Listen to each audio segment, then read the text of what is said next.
Meet Uncle Sam. He has a lot of bills to pay. Almost $4 trillion worth every year. Uncle Sam's income is a little over $2 trillion per year. To make up the difference, the deficit, he does what most Americans do. He borrows money. When Uncle Sam takes out a loan, he calls it a bond. Bonds can be held by banks, investors, or even foreign governments.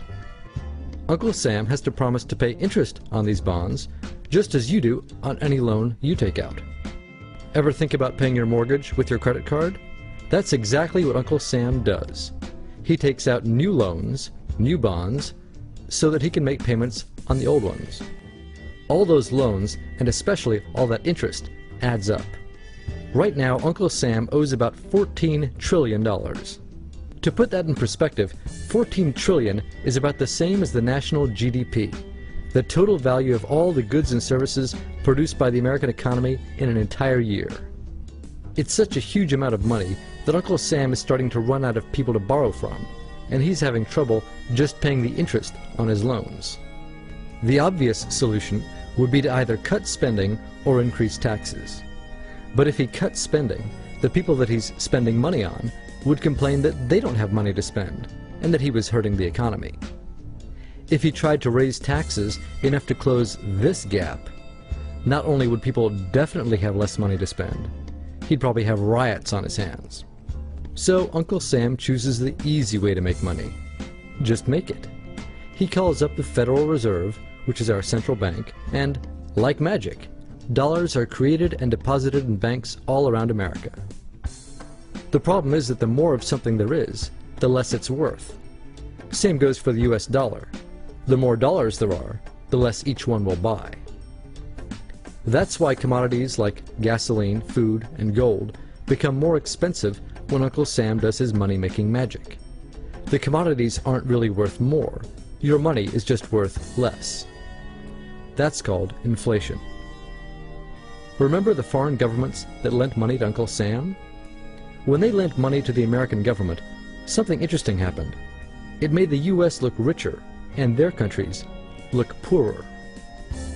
When a country looks poor compared to America, $1 of our money buys a lot of their money, so they can pay their workers only a few pennies a day. With such low labor costs, they can sell their products in America for lower prices than any American manufacturer can. The easiest way for American companies to compete is to move their factories overseas and pay their workers a few pennies a day too. This contributes to a recession. Americans lose their jobs, stop paying taxes, and start collecting government benefits like Medicaid and unemployment. This means that Uncle Sam has even less income and even more expenses. At the same time, the people who still have jobs are desperate to keep them, so they tend to do more work but not to get paid anymore. When your dollars are worth less and you're not earning more of them, that's called stagflation. And this is why Uncle Sam is in a catch-22. He can't raise taxes or cut spending without making the recession worse. And he can't have the Federal Reserve create more money without making inflation worse. For now, he can keep borrowing money, but since he can't even pay the interest on the loans he already has, it just makes his inevitable bankruptcy even worse. Whether it's in 2 months or 2 years, the day will come when Uncle Sam can no longer pay his bills. When that happens, the banks, investors, and foreign governments who are counting on that money won't be able to pay their bills. You see, just like Uncle Sam, governments, banks, and corporations don't actually have much money. Mostly, all they have is debt to each other. If one link in the debt chain stops paying, defaults, the whole thing falls apart. If investors can't pay their bills, corporations won't be able to pay their employees. If banks can't pay their bills, you won't be able to take out a loan, use a credit card, or even withdraw your savings. If foreign governments can't pay their bills, their own banks and corporations will have the same problems.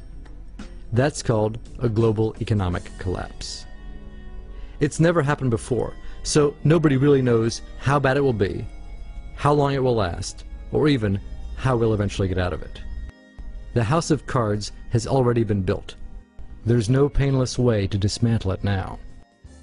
All we can do is to educate each other about what's actually going on, and to prepare for what may be very extraordinary circumstances.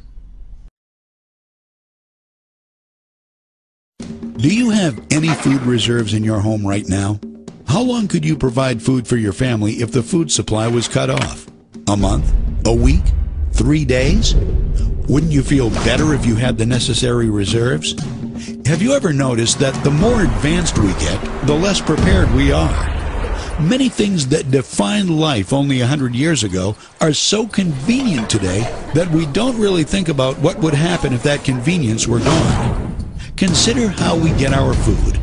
We just go down to the grocery store and grab a few things. But what if something happened that interrupted the food supply to the store? How long would it take for the shelves to be wiped out? What would you do? How long could you and your family survive?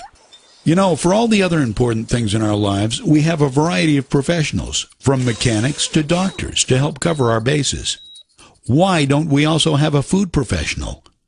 Food is our greatest dependency, yet most of us find ourselves unprepared for the uncertainties that lie ahead. Why take chances? Why not do something about it? You've already taken the first step. Keep moving forward with this tour, and we can help you put a plan together and even show you how to get your food for free.